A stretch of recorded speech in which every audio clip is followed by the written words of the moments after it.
Or the Pledge of Allegiance. I pledge allegiance to the flag of the United States of America and to the republic for which it stands, one nation under God, indivisible, with liberty and justice for all. Invocation by Harvest Community. Not here? Okay. Roll call, please. Sabers. Here. Rice. Here. Dosher. McCarty. Here. Barrington. Here. Allen. Here. Sharps. Here. Smith. Here. Nice timing, Mr. Barrington.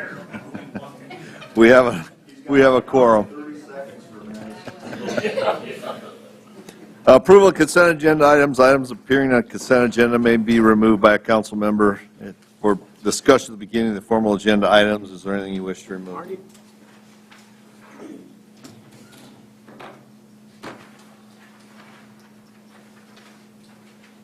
Move to approve the consent agenda. Motion by Mrs. Charks. Second by Mr. Rice. Discussion. Okay. Anybody want to talk about the special event items in the consent agenda? No? Okay. All right. Anybody in the audience want to address any other consent agenda items? Okay, roll call, please. Dosher. McCardle. Aye. Barrington. Allen. Aye. Sharps. Aye. Smith. Aye. Sabers. Aye. Rice. Aye. Motion carries. Citizens input. If you need to address the mayor, members, city council, on an item that is not on the agenda, excluding personnel items, please come forward to the podium, state your name and your concern. Presentations are limited to 3 minutes. Items will be considered, but no action will be taken. Does anybody wish to address the council? Mr. Sabers, come on up. Terry Sabers, President Mitchell Area Housing. I want to do a 3-minute report since I wasn't here last meeting. Due to the cost of the infrastructure, our project at South Lake is on hold until we can find out on the state grants, which is all up in the air right now at this point. At this point, for a $200,000 to $250,000 home, we don't feel we can proceed without that a third of the cost, approximately $900,000. So we're on hold until that goes, and we've got our TIF application just about ready and ready to go when we know what the grants, and who knows, sometime in the next year, we'll probably know more about the grants. That's what it looks like now. The Avera property out at Ridgeview is in the paperwork process right now with HUD. We're doing the environmental review right now, and engineering will follow after that paperwork is done. One thing I have found is developing is very risky in this world. In Mitchell, in order to build homes at various levels, we need various developments. As a city, I ask you to make sure you're not putting any undue regulations on developers, as they are shouldering many risks right now, including a growing initial cost of infrastructure and the carrying costs. We need to make sure that developers have a full set of options to help our residents to have various lots that fit the size of the home they want at a reasonable price. Since both of our developments are in the early stages, we're now focused on infill lots. As you know from just around the corner of that house, there are always challenges, and I won't tell you Rick Martin's comments this morning when we found out we had a crushed sewer line. This house should be completed, though, midsummer. We continue to look for more infill lots in the core of the city to get rid of dilapidated homes and replace with new homes. Building in these neighborhoods mean that the home will be very price crunched. That's a term I just came up with, which makes it even more important for us to be able to get help with the cost of the lot and demo of the old home. If we can get a neighborhood competitive price, we think we can sell the house. As you remember from the housing study you saw last week, something over 60% of our core district homes need moderate to major improvements. We are looking right now at how we might be able to spur a house painting push over the summer, maybe enlisting organizations, businesses, and anyone that's willing to help those lower income people paint their house. With the help of Jerry and the Development Corporation, we have secured about $300,000 in home improvement grants that we have 7 of them in process right now for the core of the city, low-income people. I estimate it'll take about $2 million more to make even a dent in the problems that we have. It's not fair to the neighbors that improve their homes to let the others become dilapidated. We're working to help those on a lower income to continue to live in their homes. If some of the ones needing major repairs are rental homes, that's another issue that will need to be addressed sooner rather than later. As a community, we need to take a hard look at what we're willing to do to improve the residential core of the city. Am I out? Yeah, you're up. The rest of it can come later. Any Well, questions? Maybe we can put this on the agenda, just to get an update in the near future. whenever Okay. we- Okay. I was about done, so. Oh, okay. Okay? Okay, all right, Thank thank you. you. Anybody else wish to address council?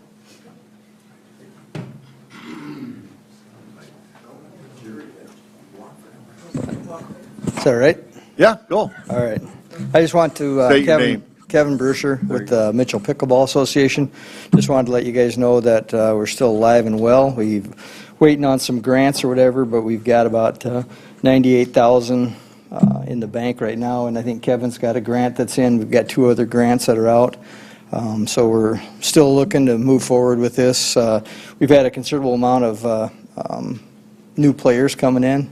Seems like every time after the winter gets people coming back from south or whatever, we pick up quite a few. So there's a pretty big group that's now playing. They play 5 days a week at the Armory. They play in the 2 afternoons at the Armory, and they play at the school in the evening. So it's a viable. There's a pretty big group and a need for the pickleball courts. So I know Kevin's working on it, but I just wanted to keep you guys informed that it's a project that is coming down the pike, and want to be able to move forward. Okay. All right, thank you. Okay.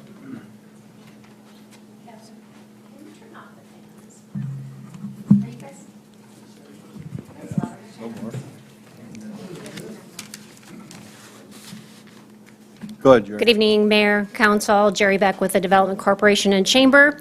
I missed the last council meeting, sorry about that, and our quarterly report was on the agenda. You had some questions, and I wanted to follow up on them. You had asked about our on-site hiring events that we held in December, February, March, and if those 30 new employees were from Mitchell or from outside of Mitchell, and the answer is both. We had candidates from Huron, Parkston, Alec, Ethan, and other communities further south and west. Most of the, well, it was about half-half, it sounds like, but we also had candidates from Mitchell, of course. Most job seekers were looking for better pay, of course. No big surprise there. We found out that 2 large manufacturers hired several employees from Stepping Stone Rehab Services. And currently, we're advertising through the radio, on our website, our digital board right across the street, and through social media. So that was a good question. We appreciate that. The other question was if we're tracking the people who are coming to Mitchell and how many people are coming to Mitchell. And going. pardon me? Coming and going from Mitchell. And going. And we do not have that data, but we will start tracking it.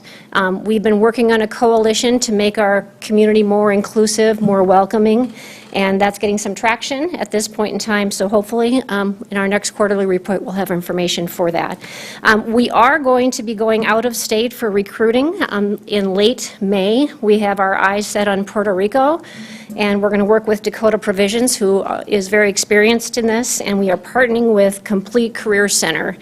The unemployment rate in Puerto Rico at the end of March was about 6%, so higher than ours, and it's a lot easier to bring people in from Puerto Rico than other places. So, any other questions? Thank you. Thank you. Mr. Miskevins, did you have some?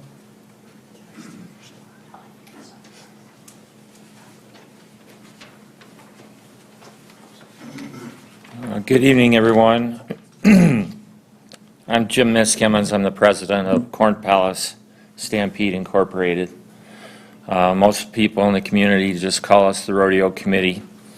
I'm here tonight to give you a report on recent developments concerning the Corn Palace Stampede Rodeo. A Davidson County grand jury recently learned the history of the Stampede Committee with our landlord, and they learned that The 20 or so acres that comprise the rodeo arena and the parking area that we use every summer was given to our landlord, Horseman Sports Incorporated.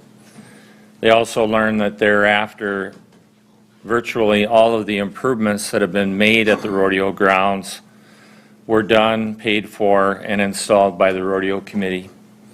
After learning that, HSI members destroyed improvements at the rodeo grounds that were made by the Corn Palace Stampede in 2020. The Davidson County jury unanimously found that HSI, or Horseman Sports, materially breached its lease with the rodeo and awarded the major improvements made by CPS back to it, including the 3 sets of bleachers that the city has assisted us with over the course of the last 15 or so years. The jury's verdict also awarded $100,000 in damages to CPS for the damage done by HSI. The rodeo committee's worked really tirelessly for the last 50 or so years to produce an event for the benefit of this community. Because the community has supported the event so well and the rodeo so well, we've been able to make significant contributions back to children's interests and other important causes in order to try to give back to our community. I'm here tonight to tell you that the future of this community's rodeo is at risk because of the selfish and thoughtless attitude of Horseman Sports Incorporated. And I thank you for the opportunity to visit with you. Thank you. Thank you. Anybody else wish to address council? Can we ask a question? Mr. Skimmons? Yes. Do you plan, will there be a rodeo this summer in July? Our committee's been meeting weekly, and our executive board more often over the course of the past couple of weeks. We don't have that question answered yet.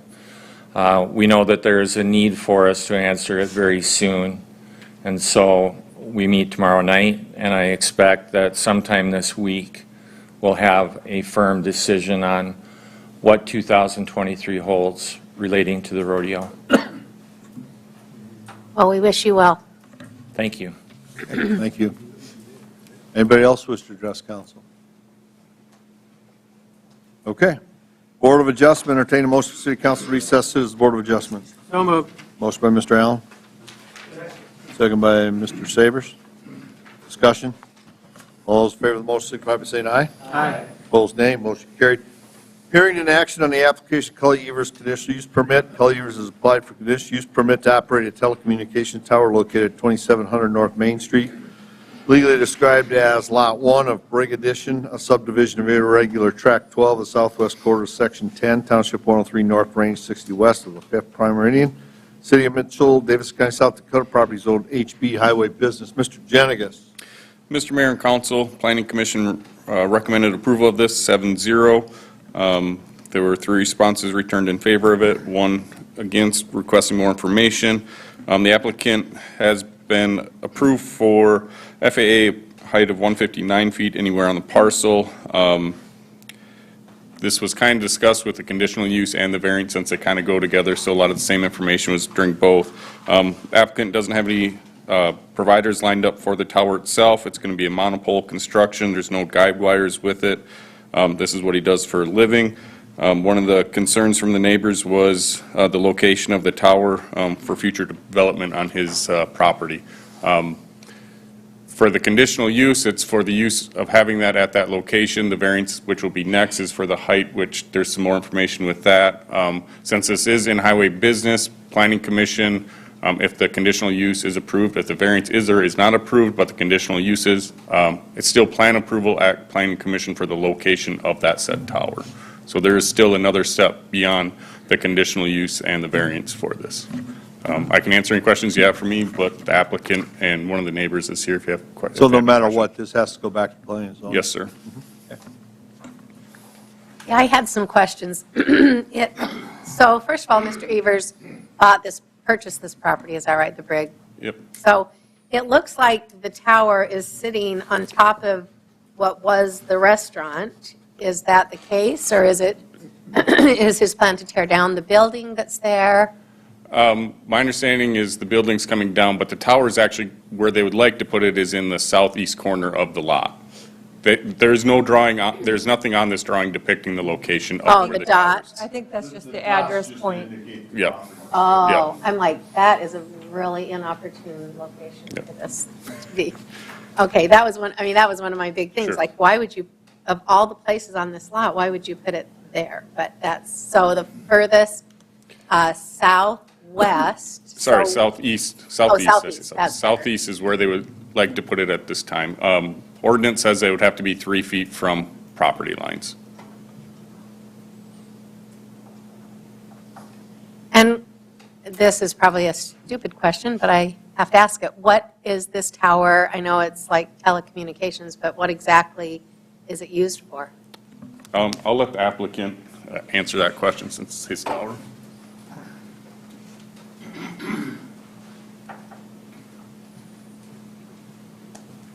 Hello, I'm Kelly Evers.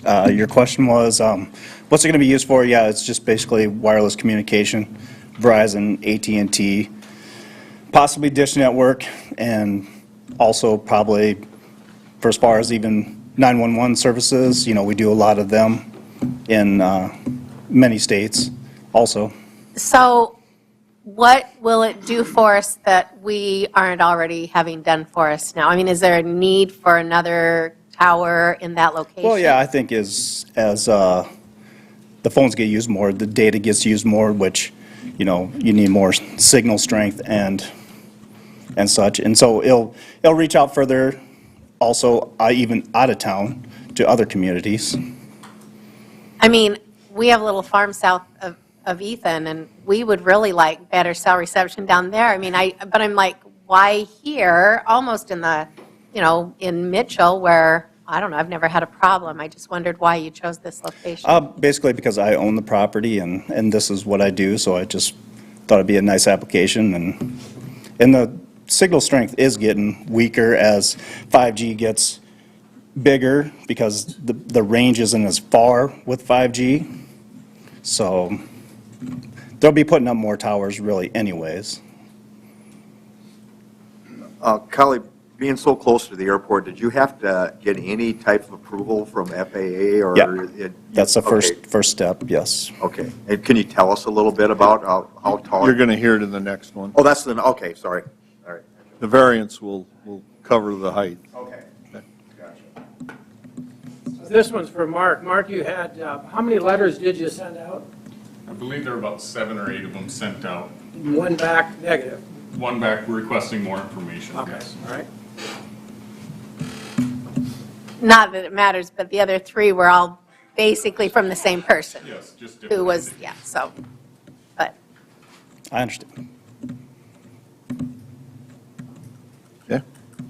Anything else for Mr. Evers? Motion to approve. Motion by Mr. Smith, second by Mr. Savers. Further discussion? Anybody else in the audience want to address this? Mr. Cook, you want to come up? Come on up. My name is Paul Cook. Can you put the property back up? Would that be possible? I own everything to the east of that, and the lots to the south of that, I got 4 of the letters myself. And we plan on building on those lots. The 2 of them straight ahead there are to the east and to the south. Those are already set up, yes, right there. Those are already set up.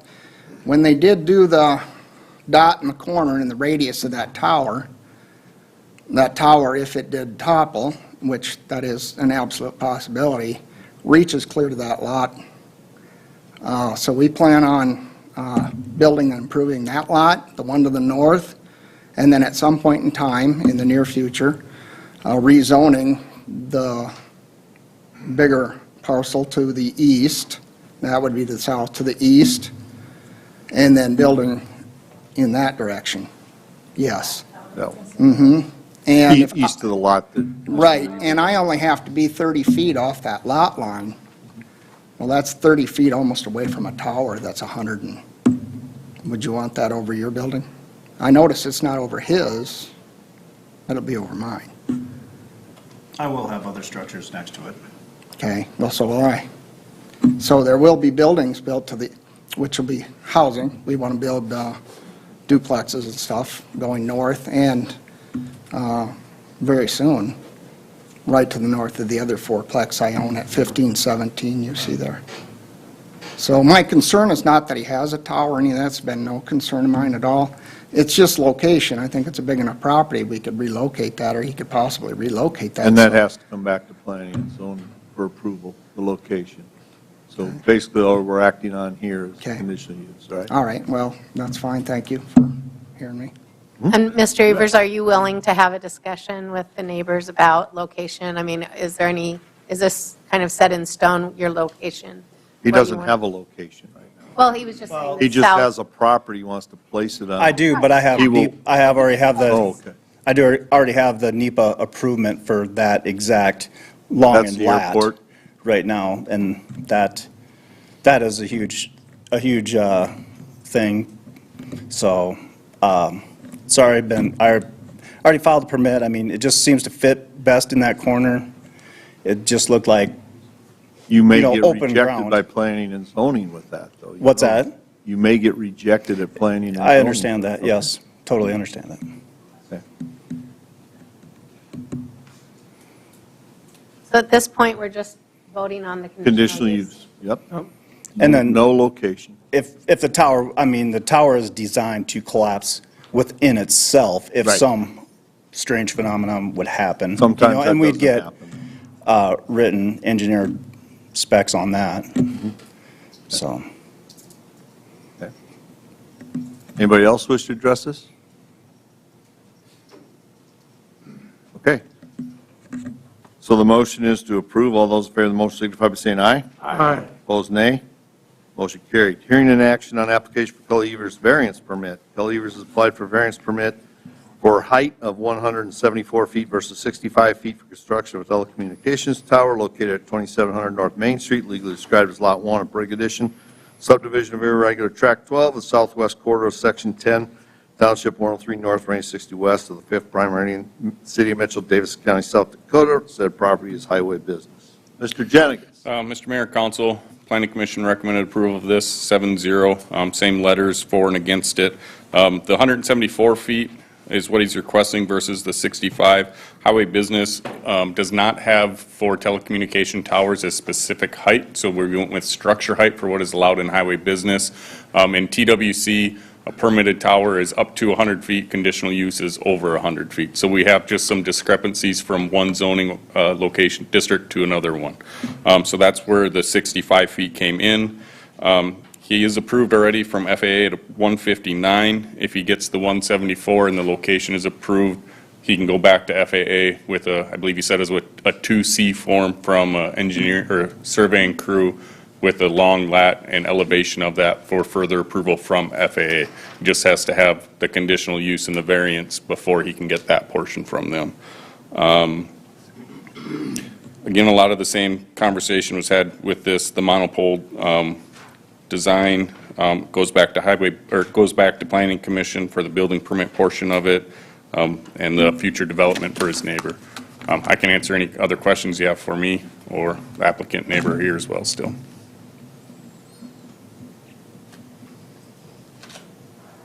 So, Mr. Evers, do you want to talk to us a little bit about why you need 174 versus 159 or 100 or? basically, I can put another carrier on it, so 15-foot gaps between them. So I'd be able to add one more service to the community.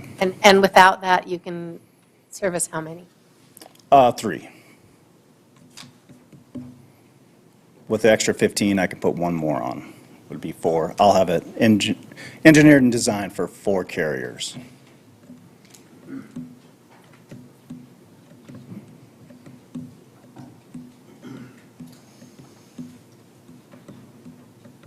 Okay, why don't we have a motion and a second before we go into further discussion on this? I'll move to approve the variance permit. Motion by Mr. Rice, I'll second. Second by Mr. McCardle. Okay, further discussion. Okay, I'm going back to the height. Okay. So the 65 feet is our, That's what we allow in a highway business. We don't have anything specific for towers. I think they're in TWC. Correct me if I'm wrong. Yep, TWC and industrial. Industrial. Public lands allows 100 feet for permitted, and then residential, if they are a ham operator, they can go up to 60 feet. and this is zoned what? Highway business. Highway business. Highway business. So none of the above. We're kind of shooting from the hip a little bit, like, No, you can go 65 feet. The 65 feet is just for general structures, so Right. buildings, everything, not specifically towers. So we allow a height of 65 feet in a highway business. and is it typical to have a structure like this added to highway business? I mean, is it something that's Where done? do we have them all, Mr. Jenigas? I'm glad you asked, Mr. Mayor. I just so happen to have something like that in front of me. North Omen, which is on Chuck's property, that's TWC. That one's roughly 100 feet tall. The Ramada, that's 150 feet tall. Nedved Media, which is out on 38, those are not this type of construction, but those are 410 feet tall. Muth Electric, about 175, that's TWC. Where's that one? Muth Electric, just In south town? of Kimball. Yep, right over here. Next to Pitts. Yep. MTC just put one up, their PUD, theirs is allowed at 100 feet, and that's also a monopole like he's talking. 110 feet, which is 1014 South Main. By Clockworks, there's one down there. And then 901 North Foster, which is Toshiba, that's about 105 feet. Then, of course, DOT has one that's 190 feet. PD has one that's 70 feet, and City Hall actually has one that's 110 feet. So we do have a precedent set where we allow these. Yes, we have various sites Have a around lot. town, yep. Thank you. Okay, further discussion? Anybody in the audience wish to address this? Okay, all those in favor of the motion signify by saying aye. Aye. Opposed, nay. Motion carried. Hearing an action on application of Erica Hennessy, conditional use permit. Erica Hennessy has applied for conditional use permit to operate a child care preschool and nursery located at 1325 Palmer Place, legally describes Lot 5, and west 3 feet of Lot 4, Block 8, Garden View Addition, City of Mitchell, Davidson County, South Dakota. Said property is zoned R2, single family. Mr. Janik. Mr. Mayor and Council, Planning Commission recommended approval of this with your three usual caveats. License is non-transferable. If business ceases to operate for 6 months, new application will be required and pass a fire inspection. We received one response in favor of this and one against this. Actually, back in May of 2021, this applicant was approved for a family residential child care. Under family residential child care, that's a in-home occupation, so they have to live at that residence. They've actually moved to the house right next door, so they no longer live at the residence of the operation, so it's a different definition from what they were doing to what they would like to do now. We have not had any issues at the previous location for the last 2 years that they've had. Move to approve with conditions. Motion by Mr. McCardle, second by Mr. Rice. Further discussion? Anybody in the audience wish to address this? All those in favor of the motion signify by saying aye. Aye. Opposed, nay. Motion carried.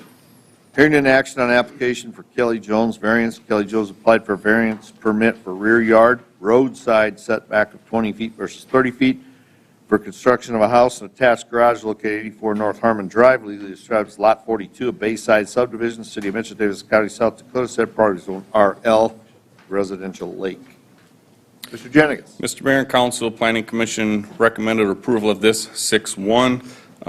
There was one letter for it from the applicant in the packet. I did receive 2 letters this morning that were both for it. They did not have any extra comments on it or anything like that. Back in 2008, the applicant was approved for a variance for a roadside setback of 28 feet back then, but that was actually going from the center of the road instead of from the right-of-way. So from what that picture is on GIS, it would actually be pushed back further from the road than what that is, because their driveway is actually out into the right-of-way currently. So there would be the actual 20 feet from right-of-way instead of the 30 feet. They actually moved the garage off this parcel already and demoed the house. That's the reason why the variance goes away, because everything has been torn down, so they're starting from scratch again. The reason that they've requested the variance is in case Lake Mitchell floods, keep it back a little bit further from the shoreline and keep it away from the neighbors to the north, a little bit more privacy there. Applicant's here if you have any questions for him at all, or I can answer any questions you have for me.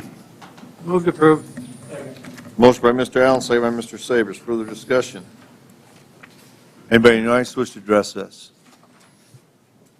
All those in favor of the motion signify by saying aye. Aye. Opposed, nay. Motion carried. Action set the date for Board of Adjustment hearing, 5/15/23. Jensen Capital and Development LLC has applied for conditional use permit to construct a multifamily dwelling located at 1303 South Olman, legally described as the east 625 feet of Lot X, lying north of X-2 and southeast quarter of northeast quarter of Section 29, Township 103 North, Range 60 West of the 5th primary, City of Mitchell, Davis County, South Dakota. Said property is zoned highway business. Mr. Janigas, you got to say, nope, this is set the date. Okay. Motion by Mr. Rice, second by Mr. McCardle. Further discussion? Anybody in the audience wish to address it? All those in favor of the motion signify by saying aye. Aye. Opposed, nay. Motion carried. Reconvene the City Council. Entertain a motion, Board of Adjustment, to adjourn City Council reconvene regular session. Motion by Mr. Rice, Second. second by Mr. Allen. Discussion? All those in favor of the motion signify by saying aye. Aye. Opposed, nay. Motion carried. Hearing and action on the following alcohol license applications. On the application to transfer RL 28511 retail on-sale liquor license from Jeremy Anderson, 909 North Olman, Suite 3, to VV Inc., doing business as The Garage, 909 North Olman, Suite 3. This license is inactive. Mr. Coster, any issues? Mayor and Council, Chief Coster with the Police Department, we have no concerns of this. Recommend approval. Motion by Mr. McCardle. Second by Mr. Sabers. Discussion? Anybody in the audience wish to address this? All those in favor of the motion signify by saying aye. Aye. Opposed, nay. Motion carried. On the application to transfer RB 28510 retail on off-sale malt beverage and South Dakota Farm wine license from Jeremy Anderson, 909 North Olman, Suite 3, to VV Inc., doing business as The Garage, 909 North Olman, Suite 3. License is inactive. Mr. Coster? You want a motion by Mr. Sabers? Second by Mr. Smith. Mr. Coster, any issues? No, sir. Recommend approval. Okay. Anybody in the audience wish to address this? All those in favor of the motion signify by saying aye. Aye. Opposed, nay. Motion carried. On the application to transfer PL 4686 package off-sale liquor license from IYS Ventures LLC, doing business as iMart Stores USA, 512 South Sanborn, to Kareem Inc., doing business as iMart Stores USA, 512 South Sanborn. Mayor and Council, Chief Coster, we have no concerns of this one either. Recommend approval. Motion by Mr. Rice, Second. second by Mr. Allen. Discussion? Anybody in the audience wish to address it? All those in favor of the motion signify by saying aye. Aye. Opposed, nay. Motion carried. On the application to transfer RB 25873 retail on-off sale malt beverage South Dakota wine license from IYS Ventures LLC, doing business as iMart Stores USA, 512 South Sanborn, to Kareem Inc., doing business as iMart USA, 512 South Sanborn. Mayor and Council, Chief Coster again, no concerns of this one either. Motion by Mr. McCardle, second by Mr. Rice. Further discussion? Anybody in the audience wish to address this? All those in favor of the motion signify by saying aye. Aye. Opposed, nay. Motion carried. Action to award bid for rock chips, project 2023-10. Mr. Schrader. Yep, Mr. Mayor, Council, bids were open on April 24th. One bid was received by Spencer Corey's, unit price of $14 and a total price of $21,000. Unit price in 22 was $13.80. I've attached a bid tab for your information, and staff recommends approval. Move to approve. Motion by Mr. Allen. Second by Mrs. Charks. Further discussion? Anybody in the audience wish to address this? All those in favor of the motion signify by saying aye. Aye. Opposed, nay. Motion carried. Action to award bid for petroleum products, project 2023-13. Mr. Schrader. Mr. Mayor, Council, bids were opened on April 24th here in City Hall Council Chambers. One bid was received by Jebro Inc. And this last bid and this bid is for our yearly chip seal. Our unit price for our emulsion or our tack was $705.73 per ton, quite a bit cheaper than last year. Total cost of $232,890.90. Our fog seal had a unit price of $536.98. Last year's was close, $532.87 per ton. The combined total cost was $302,698.30. I've attached the bid tab for your information as long with previous year's bids, and we do recommend approval. Move to approve. Motion by Mr. McCardle. Go ahead. Get a second. You want to keep talking? Second. Second by Mrs. Went down, Jarvis. it's good. Just for your information, we're looking to do 180 city blocks this year, or 12 and a half miles worth. So a little bit more than last year. It's been a good program for the city. Okay. Joe, when you go ahead and chip seal, how many more years do you get out of that street? We try to do intervals at 7 years Good. to go through all the city streets. Okay. Further discussion? Anybody nice wish to address this? All those in favor of the motion signify by saying aye. Aye. Opposed, nay. Motion carried. Action to award bid for paving and overlay project 2023-15. Mr. Schrader. Mr. Mayor, Council, this bid was also opened on April 24th here in City Hall Council Chambers. We received one bid from Commercial Asphalt, bid Schedule A, which is our paving projects in town, $497,156.50. Bid Schedule B is our cost per ton to pick up at the plant was $73. We do have the bid attached for your information. We do recommend approving to Commercial Asphalt. From last year's numbers, we're roughly $4.04 more expensive, which is less of an increase than the previous year. And project contingencies are approximately $15,000. Again, we recommend approval. Move to approve. Motion by Mr. Smith, second by Mr. Barrington. Further discussion? Anybody in the audience wish to address this? Okay, all those in favor of the motion signify by saying aye. Aye. Opposed, nay. Motion carried. Action to approve electric easement at above-ground storage, water storage site. Mr. Schrader. Mr. Mayor and Council, this is an easement with Central Electric, which allows them to provide electrical service to our ground storage tank project. And we do recommend approval. Move approval. Motion by Mrs. Charks, Second.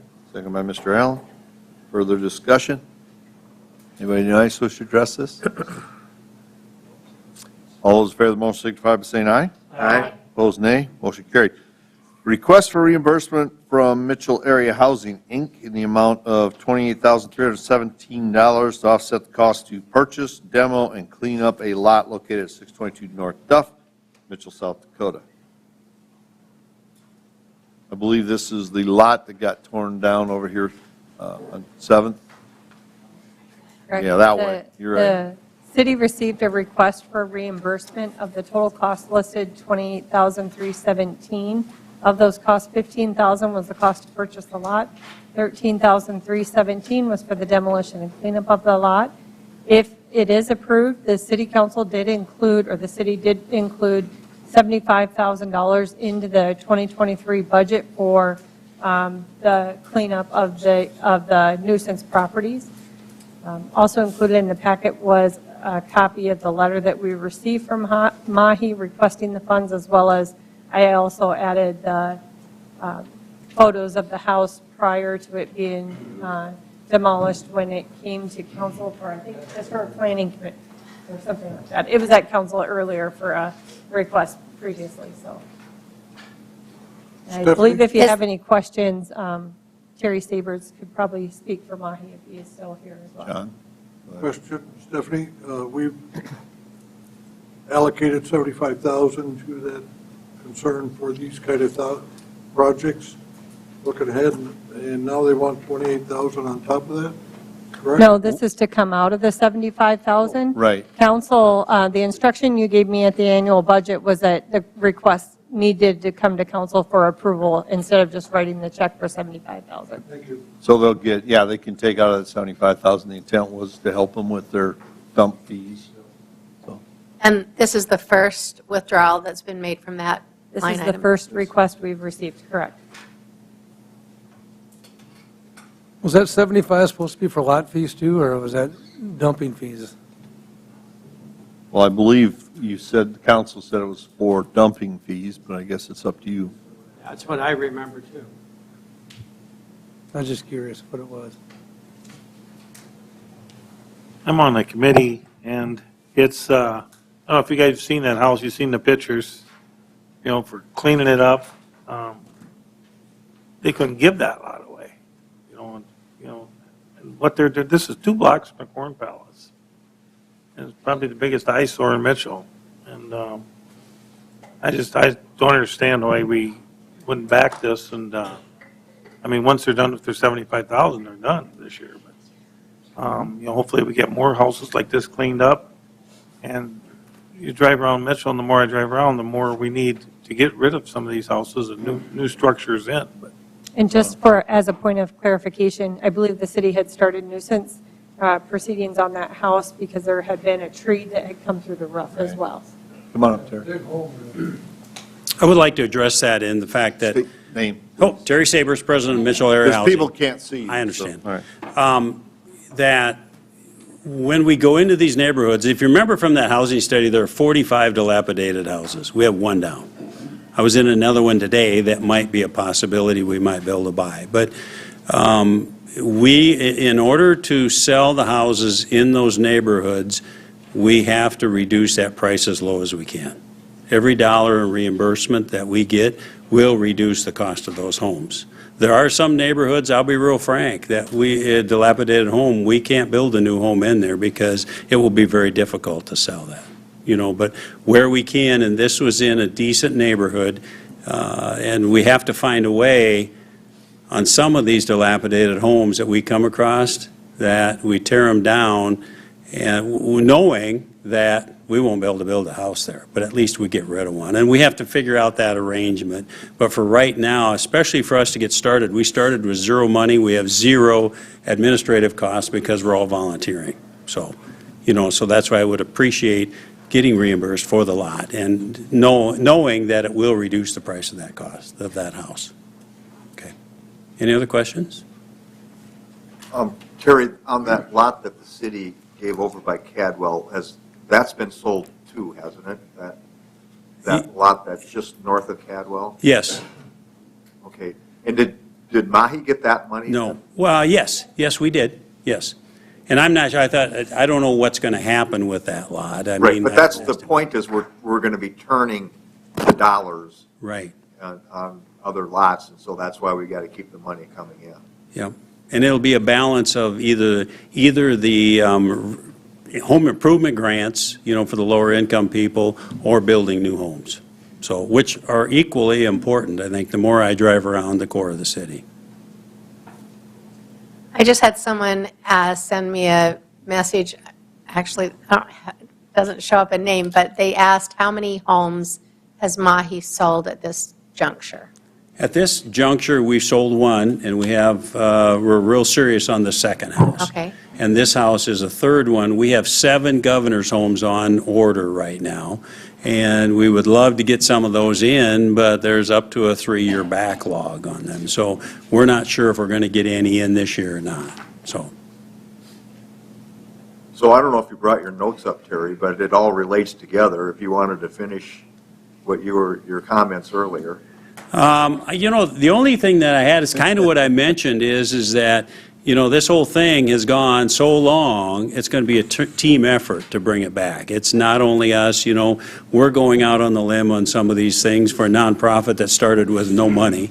And, but the city and the county, and we're going to call on organizations to get involved too, so that we can clean up the core and we can help provide more lower income housing. So that's all I had. Yeah. Any other questions for Mr. Savers? Okay, thank you. Thank you.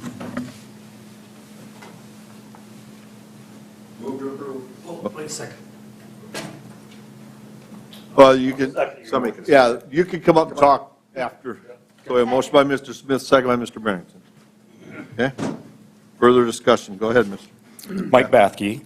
I guess Terry said that they took the risk. I don't know what kind of risk he took with our money, but I personally did this myself last year and almost double the money than what they spent. And now I'm going to build a $400,000 structure on it that you guys have approved. So I think a small solution to what I feel is a problem and would help them also and other people is if you guys would be willing to start waiving dump fees. Wouldn't come out of the budget, it'd just simply help with the cost of tearing down some of these homes, because mine was literally $53,000 to acquire the property, tear it down with tree removal, and then I'm going to build a structure on it. Thank you. Thank you. Anybody else wish to address this? Okay. We have a motion and a second. All those in favor of the motion signify by saying aye. Aye. Opposed, nay. Motion carried. Action to approve Agreement A 2023-15, TID 28, Developer Agreement, Flats on Havens. Who's going to start off on this one, Mr. Johnson? Yeah, I won't probably take too long here. This is in relation to the old Ramada TIF that was approved, man, maybe over a year ago now. It's been a while since that project plan was approved. We started work on the developer's agreement here with the applicant, and it just took a long time for them to get that back to us. I think maybe they finally figured out that they don't get any of the TIF proceeds unless they get this developer agreement in place. So now we're here getting the developer agreement in place. It's very similar to ones that have been approved by council in the past. Just lays out a few of those additional conditions as to how those proceeds are passed through. So I'll leave it at that and open it up to questions. One quick question. So section 17 was probably the change where it changed the, mistakenly had Mitchell Area Development Corp. listed?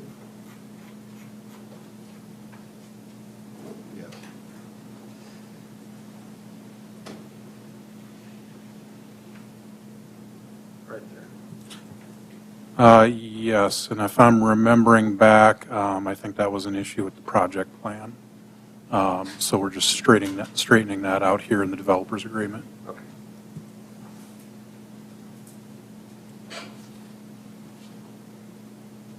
Move to approve. Motion by Mr. Rice, Second. second by Mrs. Charks. Further discussion? Anybody else wish to address this? Okay. All those in favor of the motion signify by saying aye. Aye. Opposed, nay? You're abstaining? Okay. Mr. Savers abstains. Okay. Motion carries. Action to approve Resolution R 2023-25, dissolving tax increment district number 7. Ms. Elwin.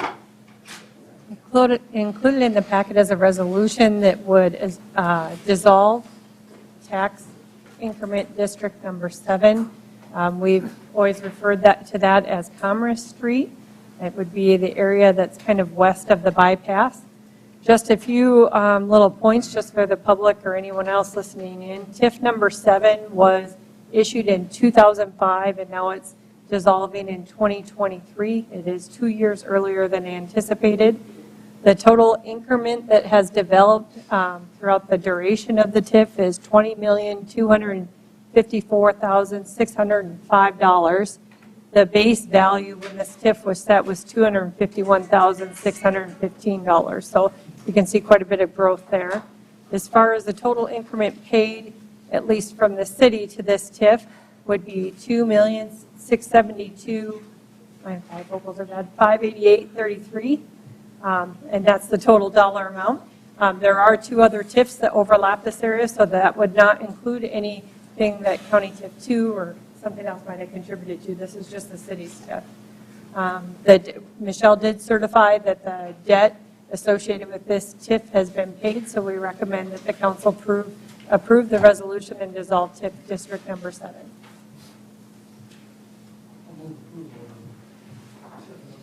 Resolution, okay. Motion by Mr. McCardle, Second. second by Mrs. Charks. Further discussion? Anybody in the audience wish to address this? Great news. Okay, all those in favor of the motion signify by saying aye. Aye. Opposed, nay. Motion carried. Action to approve Resolution R 2023-26, plat of Lot 4 in Tract D, Wild Oak Golf Club Edition. Mr. Jenigan. Mr. Mayor and Council, Planning Commission recommend approval of this 7-0. It follows along the master plan out there. There's no issues from Public Works on this plat. Can answer any questions you have. Move to approve. Motion by Mr. Allen, second by Mr. Barrington. Further discussion? Anybody in the audience wish to address this? All those in favor of the motion signify by saying aye. Aye. Opposed, nay. Motion carried. Action to approve Resolution R 2023-27, plat of Lot 5 of the North Maui's First Edition in Sarah Avenue, a subdivision of Lot 4 in the east half of the west half of Section 31, Township 104 North, Range 60 West of the 5th Prime Meridian, Davis County, South Dakota. Jenigas? Mr. Mayor and Council, Planning Commission recommended approval of this 7-0. This is outside city limits, but within the ETJ, so the county will also hear this. They'll hear it tomorrow night and next Tuesday. It's going to be a residence that's going to be built on there for Lot 5, and then they're extending Sarah Avenue just to the backside of Lot 5, so it's all the way along the road.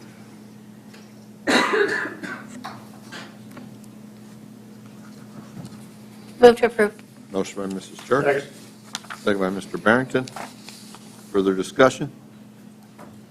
Anybody in the audience wish to address this? All those in favor of the motion signify by saying aye. Aye. Opposed, nay. Motion carried. Action to approve Resolution R 2023-28, plat of Lot 10, Block 4, the Woods First Edition. Mr. Jenigas. Mr. Mayor and Council, Planning Commission recommended approval of this 7-0. It's following along their master plan over there. We have no issues from Public Works with this. Move to approve. Second. Motion by Mr. Rice, second by Mr. Allen. Discussion? Anybody in the audience wish to address this one? All those in favor of the motion signify by saying aye. Aye. Opposed, nay. Motion carried. Action to approve Resolution R 2023-29, plat of Lot C, Block 1, and Lot 1, Block 3 of Lake Ridge Edition. Mr. Jenigas, this is your show tonight. Just for now, I'm hoping to speak less combined time than someone later tonight, so that's a challenge too for you. Planning Commission recommended approval of this 7-0. This follows the master plan. There's no issues from Public Works. Just a little history. This is the Ethan development out on East 38th. These are the first two houses they've actually begun building on these two lots. Motion by Mr. McCardle. Second by Mr. Smith. Further discussion? Anybody in the audience wish to address this? All those in favor of the motion signify by saying aye. Aye. Opposed, nay. Motion carried. Action on Resolution R 2023-30, Historic Preservation Commission findings to the, where are we Right here. at? Property of 116 and 1, sorry. East First.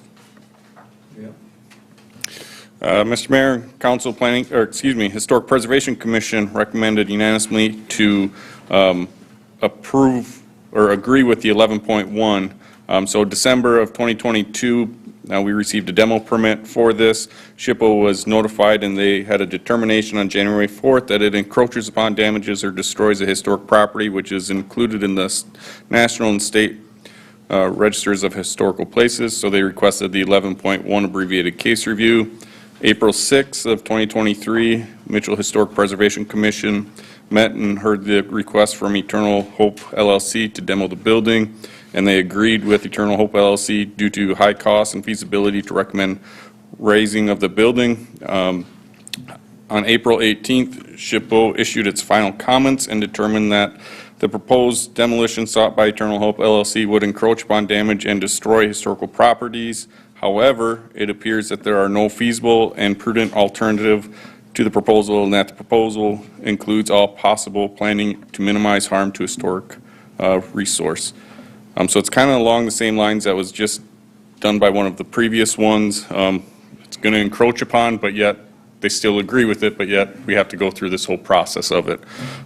There's hole in the roof, so there's been some water damage. There's some structural damage in there. There's mold in there. There's not a whole lot to salvage in this building. They'll let people in if they want to, but there's not a whole lot in there. When Schoenfelders will do the demo, if this is all approved and goes forward, they'll pull the bricks off to the side and set that in a separate pile so they can crush that and reuse that. But that's really the only thing that is financially feasible for them to salvage out of this. I can answer any questions you have for this. So after we approve this, they can start knocking her down, huh? After they approve this and I get the signed resolution in the minutes, I have to send a certified letter with all the documentation again up to SHPO. They have 10 days after receipt to do any more commentary. If I don't receive anything, then we can issue the demo permit for that. Good, it's time to come down. It's been long enough. I'll move to approve. Motion by Mr. McCarl, second by Mr. Savers. Further discussion? So likely won't come down till next winter now because of the way things are going, but, okay. Anybody in the audience wish to address this? All those in favor of the motion signify by saying aye. Aye. Opposed, nay. Motion carried. Approval of Resolution 2023-31, a resolution designating the Lake Fund as the appropriate depository for certain revenue. This, you want to start? Sure. Mayor and council, included in the packet and up on the screen there is a draft resolution that would clarify the city's intent. As I was requested to put the resolution together by city council members, the city did receive an initiated measure petition that was filed with the city of Mitchell that would remove the parkland designation from 8 city-owned properties with platted lots located on Lake Mitchell. As I said, council members requested that staff draft a resolution that would clarify the city's intent to deposit those proceeds from any potential sale of lots into Lake Mitchell Fund to be used for Lake Mitchell improvements. Just as a point of clarification, the resolution is not intended to advocate for any particular outcome of the election relating to the initiated measure. We can answer any questions that you might have on the resolution as drafted. Move to approve. Second. Motion by Mr. Allen, second by Mr. Barrington. Further discussion? Anybody in the audience wish to address this? Hey, Mr. Mayor, I know some people out there have always questioned when they, I mean, obviously I know the purpose of it, but the lake development funds, just for clarification to the public, what exactly do we mean by that? I mean, as in, obviously some people are clarifying that, hey, it's for, the possible dredge that could come up. And we all know, I guess, us sitting here know that it's not, but I think it'd be good for clarification for the public on what those funds could be used for. It'll be used for the improvement of Lake Mitchell to help clean up the water and whatnot. So I guess a lot of it will depend on exactly where we go with the dredge. You're going to hear here in a little bit more of the plan for that from Bar Engineering. So if we were to dredge it, they could be put towards the dredge. If it's the decision of council that we're not going to do the dredging, then we would still use these funds to help improve Lake Mitchell. Could that be improved for upstream on the fire still or not? I guess that would be up to council. In my mind, yes, it could be because we do need to do stuff up there, but we do have grant funds we are addressing the watershed with at this time. And we're looking to get more of those, so. I think just as a point of clarification, we do have a separate fund account, which is for everything we do with Lake Mitchell. There were some questions or some comments that they thought it would go to the Park and Rec Fund. That is not the case. It is a separate standalone fund. It's not general fund. It can't be used for general fund expenses. It's just for Lake Mitchell use. So. That was some of the concerns we've been hearing. It would go into the general fund. It would never get used for the lake as intended. And that's what we're trying to do here is assure people that is not the case. And, obviously, we're going to hear a report here in just a little bit, but obviously keep in mind the fact that this will be an extremely expensive project, regardless of how we look at it, and what we decide to do or not do, or all or none, or somewhere in between. But I think the momentum is now as such that, we are moving forward. We are very concerned about the lake itself and the watershed, and we're working on, and Barr had told us we got to, and FIRA did too, that we have to work on both, and you'll never be done in the watershed. And it's just a matter of where we're going to learn a little bit about the dredging. But like I said, keep in mind that the expenses are going to be very large, and we have to look at several means to finance it. And part of it hopefully is going to be public grants, but it won't be 100%. So this is one way that we thought the council and the mayor to move forward and help pay for the projects that we're looking at. So we've got a vote coming up in June, and these lots are on the ballot. And so if they're not approved, then that potentially could put some of the projects at risk. Correct.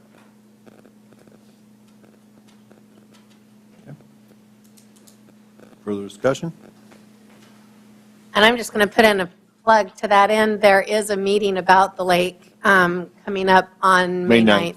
May 9th, So- 7 PM at the Corn Palace. So hopefully that's a place that all of us will be, and a lot of people from the public. That would be great. Okay. I meant to mention that in public commentary and forgot. Thank you. Thank you. Okay. Further discussion? Anybody in the audience wish to address this? Okay. All those in favor of the motion signify by saying aye. Aye. Opposed, nay. Motion carries. Second reading on ordinance O 2023-03, establishing the discretionary formula for certain classes of real property and setting boundaries for certain districts relating thereto. Ms. Elwine? Sure. We do not have any changes to the ordinance since the first reading. It stands as we discussed at the last meeting. We did have, Justin and I had the opportunity to sit down with the county earlier this week, actually that was last Friday, to make sure that they were on board with the way that we had it written. John seemed to be okay with everything after we walked him through the format of the ordinance. For anybody who hasn't had a chance to review this during first reading, again, we're setting up two different new discretionary classes within the city of Mitchell. The first one that you see there is we call that urban renewal area, and that would apply to anywhere that was within our historic commercial district within downtown Mitchell. The next one, the redevelopment neighborhood, that would apply to anyone in the historic residential district. I'm going to pull this up here.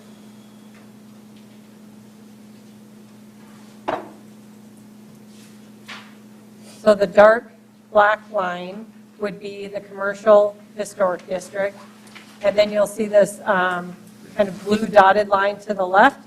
That would be the residential historic district. So the urban renewal area would be the commercial district, and then the housing redevelopment neighborhood would be the residential district. I can answer any other questions that you have, but we have not changed any other parts of the ordinance from the first reading.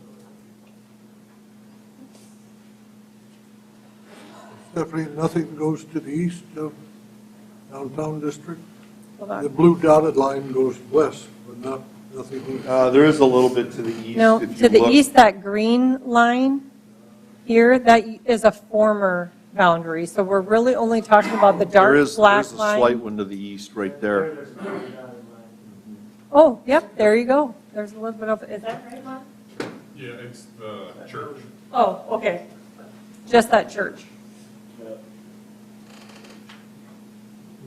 UCC Church? Is that what that is? Catholic church. Oh, okay. You only see a bit of it. And Mark, and,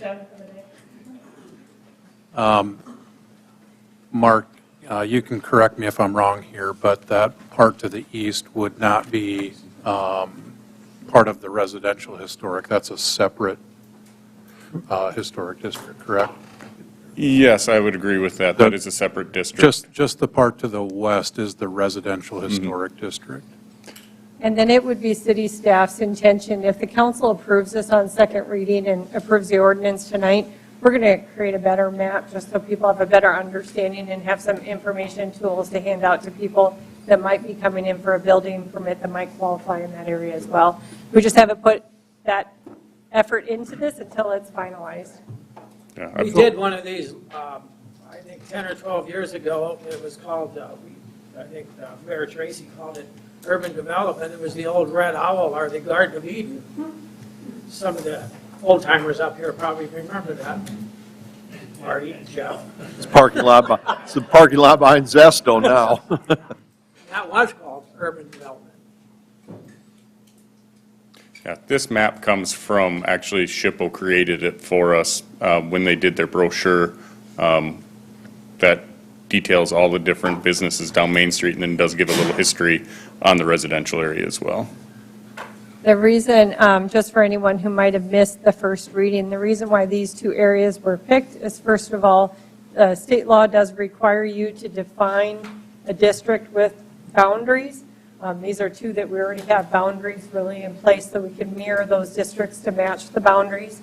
They do have to meet certain state law requirements to qualify for that district. They have to be dilapidated. They have to, meet these different criteria, and these two areas would meet those criteria defined in state law as well.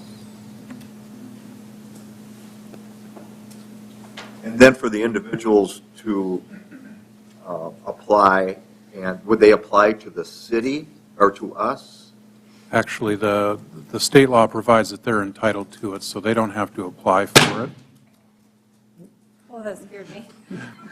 They don't have to apply for it. They would receive it automatically, but that only triggers after they've completed the project and their tax assessment increases. So, Okay, but they have to show some type of, not only the building permit, but then that they are low income?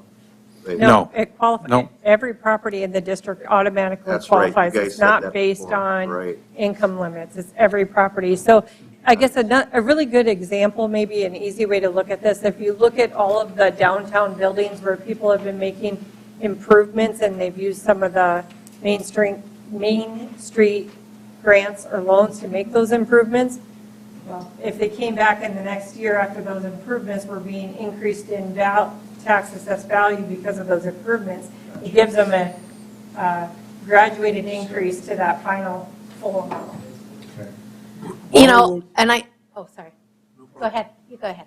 So why wasn't any residential area to the east included in that residential improvement area? So the only reason. One was, you pointed out, was a church, not residential, it's in the blue. Right. Basically, the Mitchell West Central Residential Historic District is something that's already been established. So all we're doing is adopting those same boundaries as one of these redevelopment neighborhoods. We also set up the ordinance so that if you wanted to add additional areas, all you have to do is define it and plug it right into the ordinance. So it's easy as it can be to add more neighborhoods or more renewal areas. You just have to go through. These areas were already defined that we're including here, and we've made it so we can expand those areas if we find a need to. Basically, if council were to say, we want you to look in areas A, B, and C that were in the housing study of the comprehensive plan, we could go and look at those, come up with a way to define the boundary. We'd probably have to do parcel listings and all that to define what the boundary is and implement another redevelopment neighborhood. So it's not that you just have one, you could have 20 in town. We did try to see if we could just put it all over the entire city, but we cannot do that. We do have to define specific boundaries for each district. So we're going to take those districts one at a time. And I think it's great that it is automatically applied, but I think it's such a motivator that I think it's really important that we educate the public so that they know that there is this benefit should they want to make improvements to their property, commercial or residential, in these neighborhoods. It does not need to be contiguous, does it? You can spot, you can just put an area here or does it have to be connected? It wouldn't have to be continuous to an existing area. You could establish a new area, but I think any new area that you do establish, you'd probably want that to be, a contiguous block of properties. But you can do more than one. So like the older area out around Dakota West, and you could set up as one contiguous area there. You just have to show that it's a blighted area and it meets the statutory limitations for it. You can't just say, let's draw it around here, draw it around here, and draw it around here. Right, so if you had two areas that weren't contiguous, but you wanted both of them to qualify, you'd just do it as two separate districts. And obviously, this is never going to apply in a new neighborhood development because that would not meet the criteria in state law for the redevelopment neighborhoods. I hope a new area is not blighted already. And these two are either the 4th and 5th or the 5th and 6th that the state approves for a county. County's already doing 3 different ones besides what these two would do, 3 or 4 different ones. Entertain a motion. This is second reading. Move to approve on second reading. Motion by Mrs. Charles, Second. second by Mr. Barrington. Just Okay, further discussion. One clarification, anyone who's wondering about those, included in the packet under the property tax discretionary form, they are all listed on the back here. Now, Davidson County doesn't have all of these, but they do not have the 2 that we are adding now with defined districts. So there's always a possibility that might change in the future, but right now, these are all the ones available for the county to adopt. Okay, further discussion? Anybody in the audience wish to address this? Okay, second reading. All those in favor of the motion to approve second reading, state aye. Aye. Opposed, nay. Motion carried. Motion to adopt. Second. Motion Mr. Barrington, second by Mr. Allen. Discussion? Roll call. Barrington. Aye. Allen. Aye. Sharps. Aye. Smith. Aye. Savers. Rice. Aye. Josher. McCardle. Okay, motion carries. Second reading on ordinance O-2023-04, updating City of Mitchell Comprehensive Plan. We will not need anything. This will be coming back to you as a resolution, so it's automatically carrying over, correct? Or do we need to have a motion? No, there's no action necessary on this one, but I'll just kind of explain. We were asked originally to bring this in as an ordinance when District 3 first brought it to us. Since that time, we kind of discussed the procedure a little bit more, and we felt that it was more appropriate to pass by resolution. So there's a continuous chain from what we've done to what we're going to do. We still wanted to leave this on the agenda and notify people that it would be coming back as a resolution at the next meeting, but there's no action needed tonight. Okay. Any questions on that?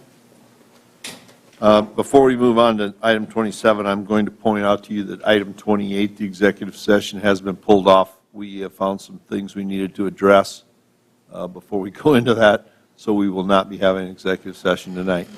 With that, Mr. Schrader, you want to bring up the lake presentation? Yes, sir. Mr. Mayor, Council, at our April 3rd meeting, BAR provided an update related to sediment, data collection and testing, water quality modeling, and the carp population survey. BAR will now be presenting a recommended internal load control project to improve water quality given anticipated budget constraints. And with that, I welcome Mr. Eric Lund. Welcome again, Mr. Lund. Thank you, Mr. Mayor, Council. Glad to be here. Thanks, Joe. Thanks for the introduction. I'll jump right into it. So I'll really quickly recap that conversation we had 4 weeks ago, and then jump into an evaluation that we did and some recommendations around I'm going to call it a project concept. I mean, it's not a design yet, but kind of looking at the lake by area and thinking about different ways to approach it, and then conclude with some thoughts on next steps.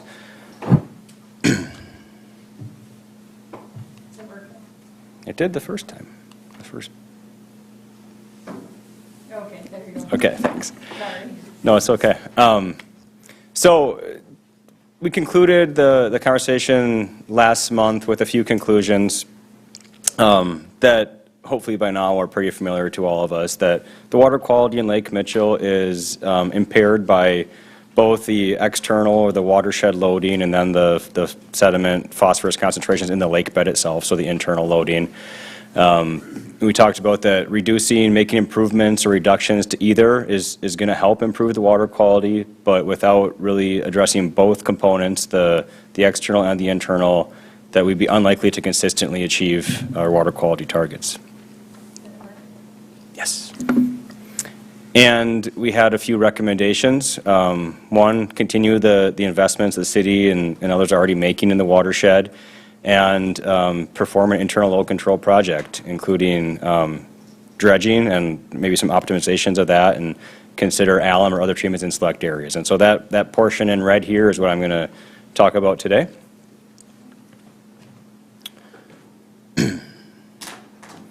So, beginning, we have to sort of establish what's a realistic budget. And so 25 million might be a realistic budget. As Mr. Rice mentioned, or Mr. Smith mentioned, excuse me, there's a number of different ways to try to generate funds for a project, significant investment project. But using that, we can kind of work backwards to what might be available for something like dredging. And so, we looked at, and this is building on the work that we had in the preliminary engineering report that was published last year. So things like mobilization, the cost to do the lake drawdown itself, the cost to construct a disposal site or replacement sites where we would place the dredge material after it's taken out of the lake. We've talked about if we have the lake drawn down, can we do things in addition to dredging or alum treatment kind of at the mouth of the lake where the creek is coming in? So something like a sediment trap or a forebay to kind of try to knock down some of the sediment before it gets into the lake and sort of contributes to the downstream portions of the lake. Carrying a decent contingency at this point that hopefully we could use for additional dredging or things like that. Some professional services associated with construction, and basically the rest is what will be left for actually doing the dredging or doing the alum treatment or spending the money in the lake. All those other things are needed to be able to do it, but looking at trying to kind of turn some dials and figure out what we can do leaves us with a remainder of about $13 million. If you recall back to that preliminary engineering report, we had a concept that did about 50% of the volume of the lake dredged, and that was a $18 million estimate. We had a what would it cost if we did the full lake estimate of north of 30 million.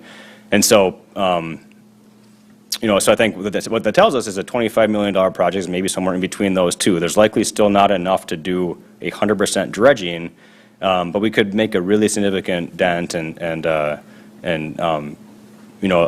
meaningful project. And so what we're recommending is that we look at the design, and I'll walk through what I mean by this kind of optimizing where it might make sense to dredge, where it might be less efficient, and consider different technologies based on lake characteristics, the phosphorus concentration, the sediment, things like that. And I'll kind of walk through the evaluation that we did. So the different technologies that we're going to talk about are, basically mechanical dredging with the lake drawn down or alum treatment. And so in mechanical dredging, we're talking about physically removing the problematic sediment, the soft, phosphorus-rich, nutrient-rich sediment that's accumulated in the lake over time. Whereas alum or other treatment technologies, or you're not taking it out, but you're immobilizing that sediment in place, or you're immobilizing the phosphorus in the sediment, excuse me, so that it can't release up into the water column. Each one has different cost drivers, and we'll talk about that. So the dredging, you're going to pay for how much sediment you take out of the lake. So the volume or the thickness is really important, as well as where you are in the lake. So this is an earthwork project. It's driven by the cost of diesel, how far you have to move the sediment. So closer to the sediment disposal site, cheaper; farther away, more expensive. We're looking at maybe $10 to $25 a yard on dredging. Based on where we're at. If you recall the preliminary engineering report, again, we had a $12 per yard unit rate. That was all focused on the upper portion of the lake, the northwest portion of the lake, so closer to the site, lower on that range. Whereas on the alum side, the volume is not important, it's the area. You're treating the lake bed. And so if you have 1 foot of sediment or 10 feet of sediment, you're applying the same dosing. So there's different, sort of different characteristics that affect the cost for these different technologies. And then the concentration of the phosphorus in the sediment itself. If you have higher concentrations, you need more alum to inactivate that. And we have cost ranges for that. The alum, we would not perform where the lake is drawn down. As you can see here, it's applied, via a barge through the water column itself, whereas the dredging we would do with the lake drawn down. Would we, can we ask questions as we go on? Certainly. So go back to that picture. So with the barge, obviously the city of Mitchell doesn't own a barge. Was that something that we would have to hire someone to do for us, or is it something that we would somehow be able to manage ourselves? Yeah, I think you would typically hire a contractor to do that. If it was something that you were going to end up doing on an annual basis, you could explore the option of establishing a contract or thinking about acquiring it. But our assumptions are that you're contracting this, and it would be 2 separate contracts. I mean, the dredging contractor would not be the same one doing the alum application, but yeah. So my question on the alum treatment is per acre, 15 to 30,000. Do we have an estimate how many total acres we have out of 600? Yep, we'll get right into that. Okay, Yep. I'm ahead. Be patient. It's always reassuring when the comments are things that I have, so it means I'm going down the right path, yeah. Yep. Thank you. Certainly. So, I want to just kind of highlight some of the key characteristics of the lake as we think about where it might make sense to target dredging or to think about different technologies. So first, the highest phosphorus concentrations in the sediment are in the upper reaches of the lake, so that's sort of the most problematic. It's releasing the most phosphorus into the water column, which makes sense if you think about just the characteristics of a creek coming in. The sediment sort of drops out as it finds a wider area, and then deposits less and less as it goes down. There's areas of the lake that have thicker deposits in sort of the historical channel before the dam was constructed and the lake was formed. So that the Firesteel Creek itself, historical channel, has 1 to 4 plus feet of this soft problematic sediment in it, whereas the sort of the floodplain area outside of the historical channel is thinner, maybe a foot or less than a foot. So if we're thinking about... Before you go any further, can you give us a key of what we're looking at, what each of the colors is? Yeah, sorry, I should have done that. So this is a sediment thickness map, basically, where the blues are intended to represent less than a foot, or 0 to 1 feet. The yellows, I think, are 2 to 3, and the red is like 4 or greater. So it's showing how that... You want this one? Oh, I can point with this? Where you going? Okay. I'm scared to push buttons. I know. Which, I don't want to accidentally close it. Did it stop working again? Yeah, but so this it's showing the thickness of the sediment, which so you can see what the historical channel used to be is that red outline. Okay, thank you. All of the individual points are samples that have been collected either by us or previous consultants. And then if you can see sort of faintly, there's like a black cross hatching on there. And it's mostly the northern or northwestern sort of 2/3 of the lake. That is the area that's less than 20 feet below the spillway. So if we drew the lake down 20 feet, that would be the area that was exposed. And so if you think about where it's going to be more expensive to dredge, it'd be where things are wetter and you're trying to either work in water or you need to come back and do a different technology. So there's another factor that goes into it. I think that's my... I don't know. I'm going to be using both of these, I think. So yeah, so deeper water in the lower reaches. So that's the area that would theoretically, remain sort of inundated even during a drawdown scenario. And then the final kind of key lake characteristic is where we're going to put the sediment, and that's we have Firesteel Park planned for placing of the dredge material. So areas closer to that are going to be cheaper for dredging. Areas farther away are going to be more expensive. So kind of keeping all those things in mind as we go through what I'm calling kind of this optimization process.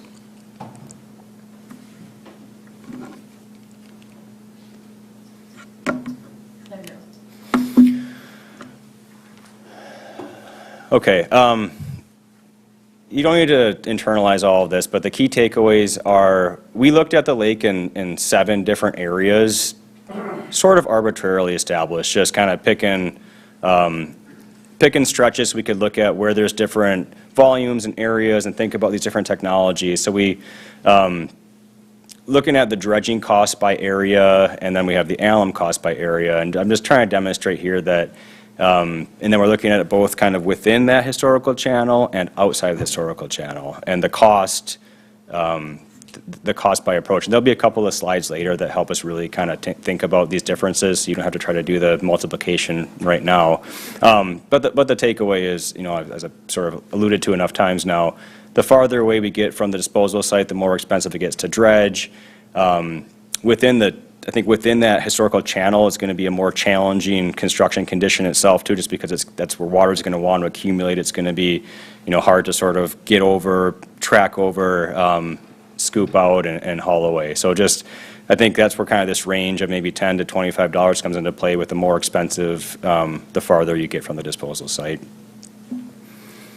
And it's a little bit of the inverse for alum treatment, again, because of the highest concentrations being present in the far upper reaches of the lake. We're going to have a pretty hearty alum dose needed to really knock down that high of a concentration of phosphorus. It gets a little bit lower. I mean, the entire lake is elevated, so I have highest, slightly lower, and lower. Nothing's super low, but it gets lower as you go farther to the east and south. So I'll kind of pull those thoughts together here into what I'm calling the optimization. And I'll pause on here because there's a lot of detail.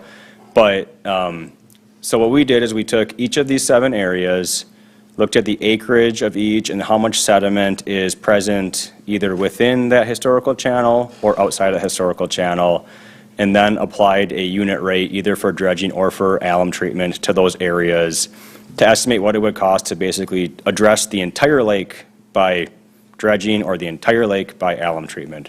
And if you recall, what I had sort of targeted for that internal load control portion of a $25 million project would be $13 million. And so what this is saying is that, you can't dredge all of it, right? We'd be at 23 for that, plus the other pieces that go on top of that, right? That gets you up north of 30. Or for the alum, it'd be maybe at 17. And again, that would be above, although you wouldn't necessarily need the disposal site and some of those things. But either way, it kind of shows what the total cost to do one technology versus the other. And I think the other sort of really telling piece of this type of evaluation are, it shows you where dredging is cost effective and where it's not. So these three blue ovals show, in the upper reaches of the lake, dredging is pretty cost effective, compared to alum, and that's because of, again, that super high concentration of phosphorus drives the alum cost up, whereas the proximity to the disposal site drive that dredging cost down. So this starts to show you like, hey, it might make sense to focus, our dollars there. And then on the flip side, these areas as you get farther away from the disposal site, and you're within the historical channel where you've got these thick areas or these thick deposits of sediment, you start to get the inverse again, where it becomes really, really costly to try to dredge those areas, whereas you might be able to sort of treat them with alum for a significantly lower price. I can remember a time when we talked about if we drained the lake, that there was a possibility of like almost capping some of those areas, putting some kind of a clay-like material that would prevent the phosphorus from leaching up into the water. In some of these areas where it's more expensive to do the dredging, but we still have the water is out of the lake, is it possible to do something like that, or is that not really something you've considered? We didn't necessarily consider that right now. I have read the previous reports that folks have looked at these different things. I think they've come to the conclusion that trying to find, the right capping material is quite expensive on a unit rate basis as well, and it wasn't going to be a cost-effective solution. But yeah, that is another option, is just to layer, if you can find, sort of phosphorus-free, cheap material to layer on top of it. Cement? What is that? Yeah, I mean, sand would work, but who's good, it seems like it's not cost effective at this point. So is that alum a one-cost treatment or a one-time deal, or is that yearly? Yeah, so good question. This would be sort of the initial dose needed to deal with the concentration of phosphorus in the sediment itself. We wouldn't do it all at once. You would do it over the course of several years. But this is different than sort of a long-term O&M, which I think is a component that the city should be thinking about and planning for as well. Because again, until the Firesteel Creek input is significantly reduced, we're going to have a problem whether we 100% dredge it or 100% alum treat it. As the new sediment kind of comes on, you're still going to have the need to address that until those improvements are realized. So this would be kind of the initial, like, one-time slug at it, but there then would be a tail on top of that. Yes? Does this alum treatment have a negative effect on fish or swimmers? No, it's common. It's used nationwide. So the alum, maybe you read the report, but we used alum in 2008, 2010, or whatever, and then we quit using it. Is that alum still down there captured that? Or does it have a lifespan that it just takes off? Yeah, so I think there was like 2003 through 7 was maybe the alum treatment that yeah. Yeah, that's probably no longer effective. So it's gone? It's in there, but there's been new sediment, brought in from the creek, put in on top of it. All right. Yeah. Thank you. So going from here, we're looking at like what is the cost by area for one technology versus the other. We put together, kind of let's look at an optimization where it might make sense to do one thing in one spot and another thing in another spot. So we said, all right, those northern or upper parts of the lake, again, where dredging is pretty effective. We've got those really high concentrations of phosphorus. Let's dredge those.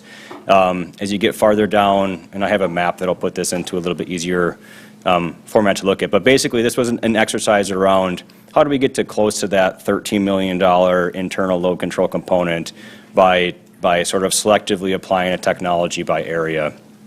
Again, this is a concept. This is the kind of evaluation that I think we should further during the design phase. But it gets to show you kind of an idea around. And in this particular example, I guess I'll go to the next slide. So what we're suggesting here is areas 1 and 2, basically from the mouth of the lake to the south end of Firesteel Park. We should dredge all of that in the channel and outside of the historical channel. Areas 3 through 5, we should dredge outside of the channel where it's cost effective. We can get a large coverage without a huge volume, but maybe alum treat what's sort of within that historical channel bed itself. Area 6, pretty high profile. That's down by the spillway. I think that should be included certainly in a project, and that gets to be, if you recall back to kind of that previous slide, I had that one circled in red where it was really expensive to dredge, compared to the alum. That might be an area where doing the alum would make more sense. Right now, Area 7 we had included as just let's kind of monitor that. Maybe that gets included in a future O&M phase. We didn't allocate an initial capital cost to it, but I think the key elements or sort of the highlights of this kind of approach would be that it prioritizes dredging in those areas, the upper reaches of the lake where we have the really high concentrations of phosphorus. It also gives us the ability to do some of the in-lake stuff up there if we want to, the near lake, those sediment traps and types of things that I talked about at first, or some recontouring or additional wetland construction. This plan includes treating alum where dredging is less cost effective. Again, as we get towards the lower reaches of the lake, we're addressing either via dredging or alum more than 90% of the lake by surface area. I think about 2/3 of the lake by area are dredged. Over half the volume is removed. And it's within that targeted budget that I presented. You're saying this does remove 50%? Mm-hmm. Or more? He expects to be more. You really won't know until you know until the drawdown's put in, you'll stand up and just continue.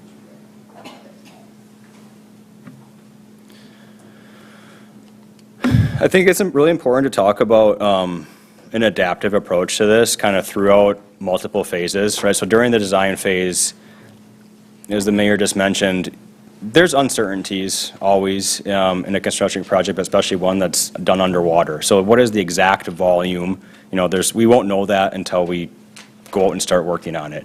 So I think we need to establish some rules, define some priority areas, and continue to be willing to sort of refine the design as we learn new information.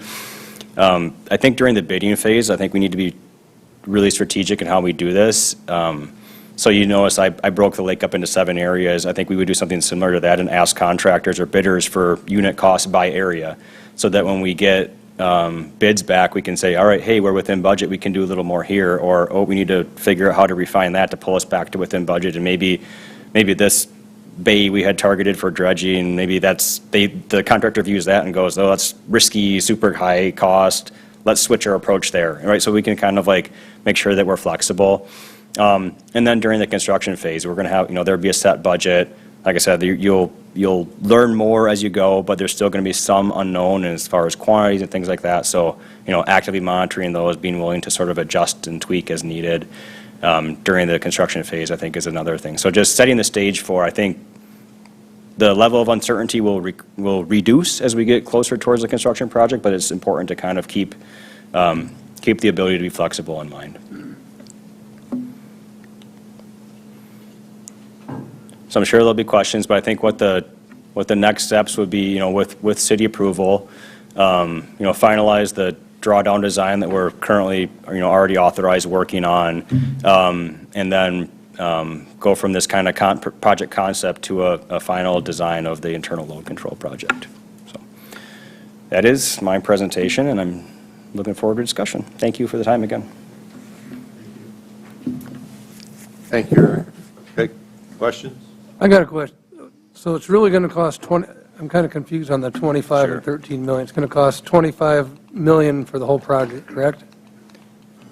Yeah, so, correct. Yep, 13 was kind of like the remainder to throw into the lake, if you will, not throw into the lake, to address the lake. That was a poor choice of words. To address the lake after you do build a disposal site, pay for the contractor mobilization, all those kinds of things. So it would be a $25 million project. Okay. And one other thing on the alum, how long do you put the alum in there? Maybe you said what the life expectancy of it is, but I'm sure it doesn't last forever. Yeah, it depends on a handful of factors. Like I said, I think you could look at the deposition rate of what's coming in from the creek itself, and that'll be a factor, right? As that's true of either alum or dredging, right? As the new nutrient-rich sediment comes in and sits on top of what you addressed, it can start to create a new issue. I think we think it would make sense to maybe target 20% of the lake every year to do some additional alum treatment at a lower dosage. I mean, not this 35,000 an acre, to sort of strip the water column and also, sort of lay down the next blanket of alum at the bed. Put so much a year away for alum. I think so. I mean, this is a significant investment, obviously, and so I think you want to protect it. And again, until the watershed improvements are realized, and they'll never go down to zero, right? I mean, no matter what you do, there's going to be some inputs. Probably wasn't zero when it was built. Yeah, no doubt. So I think there should be in addition to some alum or other sort of long-term O&M, I think there should be a monitoring component of this too, so you can kind of learn, hey, this area is responding well, or this area we need to up the dose or whatever. But there should be some active monitoring that goes on post-project.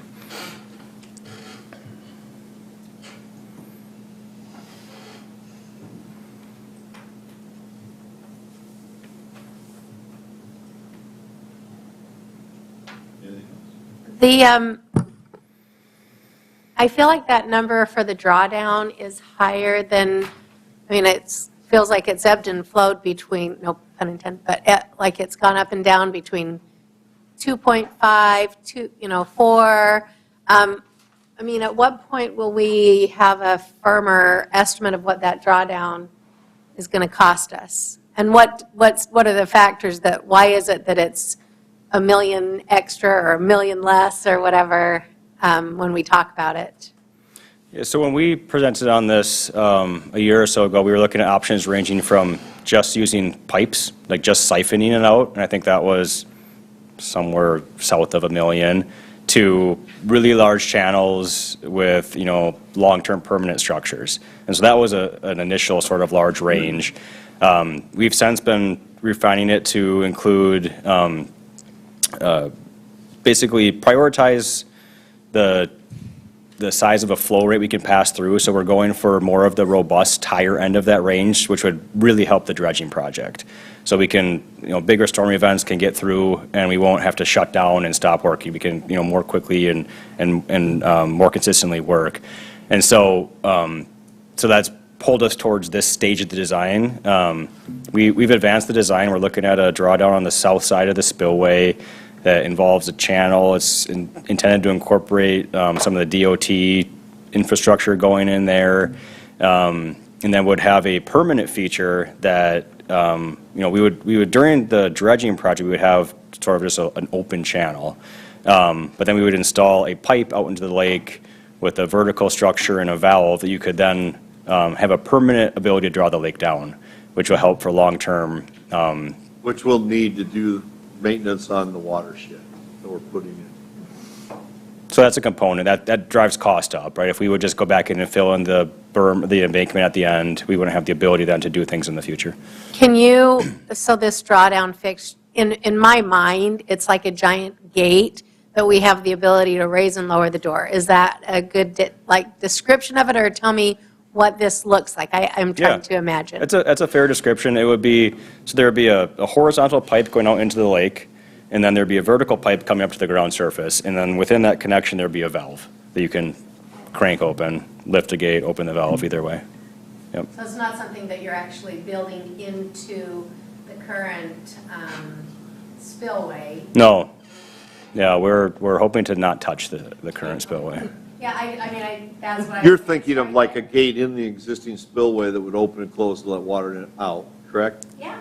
Yeah, no, it wouldn't be like that because the structural integrity of the old spillway, well, we could do that, but then we might be buying a new spillway. Hey, I'm not an engineer.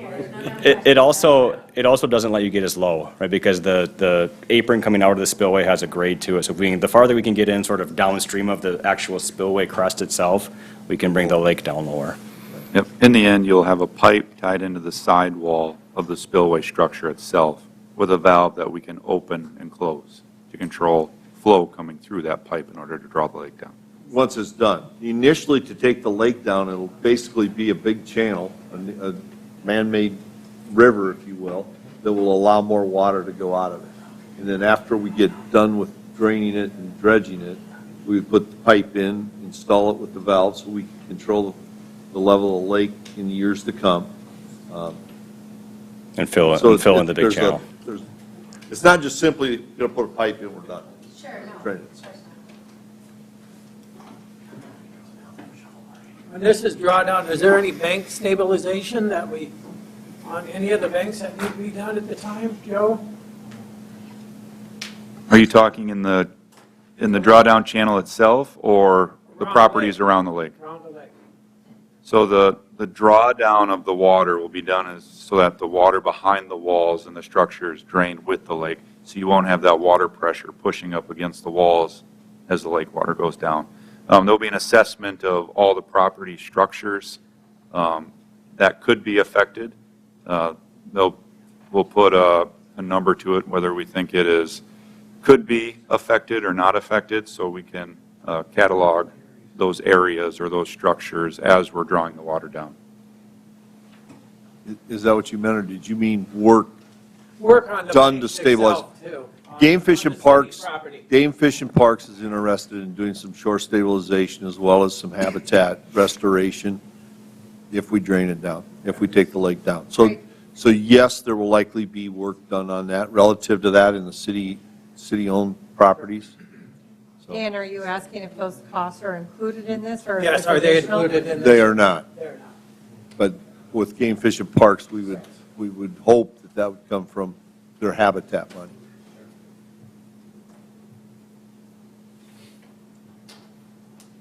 Well, I certainly think we're ready to take the next step and take a look, but I wanted to step back just a second, just to kind of recap how we kind of got here a little bit. Obviously, we've had several studies, and we've had working with different companies and professional firms. And the one thing that just continues to stick in my mind is when we were reading the one report, and I can't remember if it was PAR or which one was coming out, but Joe basically made a comment that this lake itself is at the end of its life cycle. And it's not too far in the future, and nobody knows what the number of years, but you're looking at a dead lake. So that's what we're working toward and for. And I know there's a lot of individuals sitting in the audience that has a lot of expertise and are here to kind of maybe help us or give us some direction or whatever. And I don't know if anybody even wants to make a comment tonight or when we take the next step. But I think what you put up there for action items, as far as I'm concerned, we better start sooner than later. And also, hopefully, the citizens of Mitchell is ready to start backing us and helping us pay for it so we can sell the lots out to the lake and show commitment from the whole city.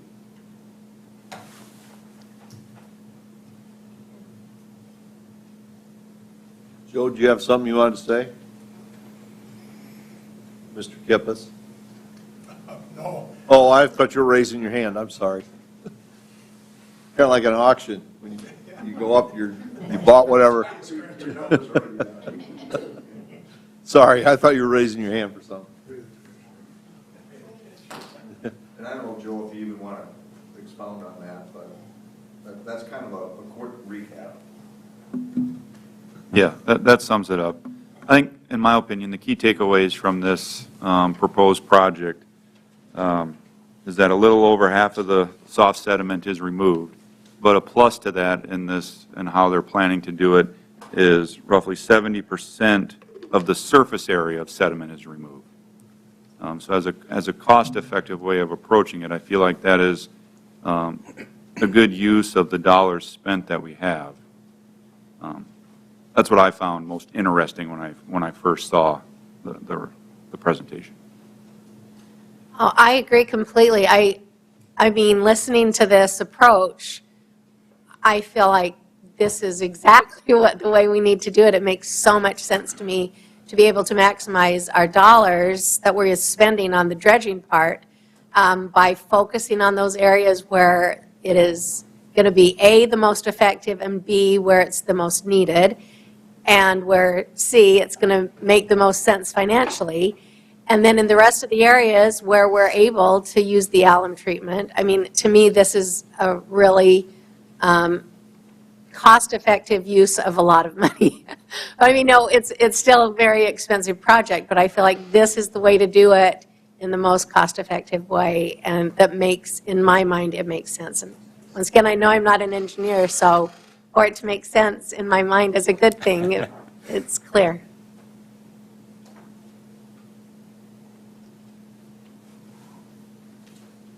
Now you got your hand up, Joe. Come on up. Come on up, because people have to hear that are. Not so much a question, but just a point, because, all right, tonight we're at 25 million, which that's a number that, since we started talking about this, just continues to grow, and I'm assuming that also reflects, the inflationary things that are going on. And so I guess why that's important for me to say something, because I don't think this is ever going to be cheaper to do. You're right, and we've actually lost about $300,000 worth of buying power in a year because of what the SRF loans have gone up. So if we're a year. If we're thinking this is important, there's probably never going to be a better time than right now, just because if we think this is expensive, wait a year.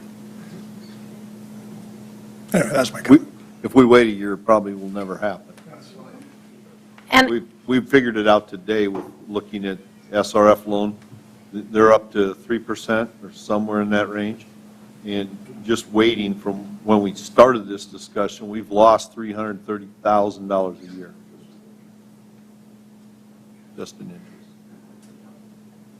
And, you know, Jeff, you said it's important for the community to get behind us, but we already know that the community is already behind this project. I mean, they made it clear in our Forward 2040 planning and all of the input said, the people of the community said, this lake is important. It's important that we take the measures that are necessary to improve that lake.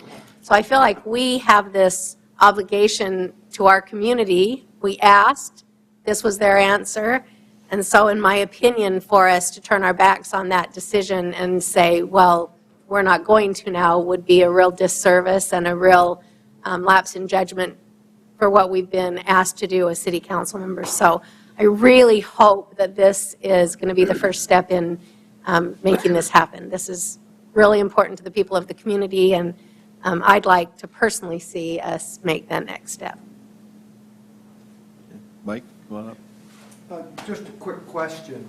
On the alum, we had an alum treatment once before, and, you know, the sad part of that tale is we got a lot of it went over the top of the spillway. Once the water is down, and then would we apply the alum when the water is lower so that it would fall in the places that we want? Would it have a tendency to stay there then rather than losing it? Well, I think that's going to be a question people are going to ask. Well, we tried the alum and it didn't work. And so could you explain the difference between that treatment when the lake was full to when it's going to be down somewhat? And can you get that machinery on closer to the thing when it's down, or do you have to have the lake come up a ways and then do it? Or can you kind of go through that for us? Yeah, thanks for the question. So we would not apply it while it was drained, right? Just to, that's not what you're asking, but you know, we need to have some water come back up so you could float the boat. So I think that we would want to do that at a time when flows were lower.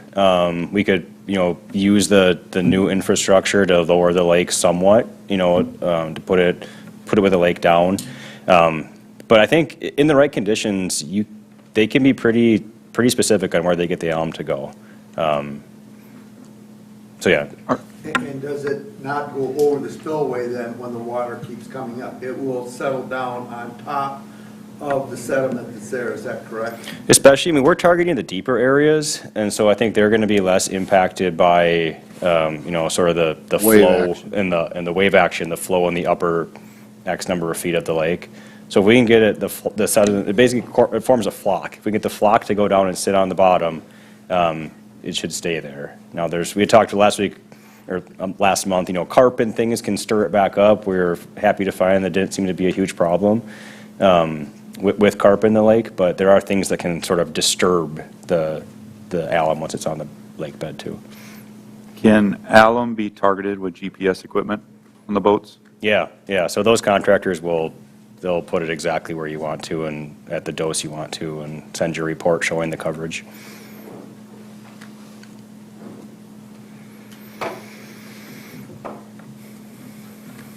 Okay.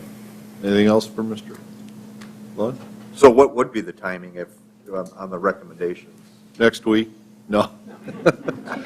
I think Mr. Schrader was working on bringing something to one of the meetings in June.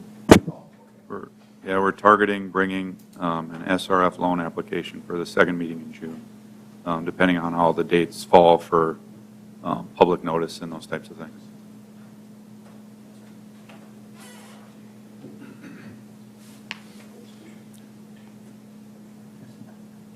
We can try and move it up if you want, but we thought that it gave us some reasonable time to get things done. Okay, anything else for Mr. Lund or Mr. Schrader? Any word with Ducks Unlimited at all, with the watershed? Yep, we have a planned bid date for June. We just need to sit down and pick a date and we should get that set up fairly soon. No more permits. We hope not. Okay. All right, thank you, Mr. Lund. Thank you. Thank you. Okay, we're adjourned.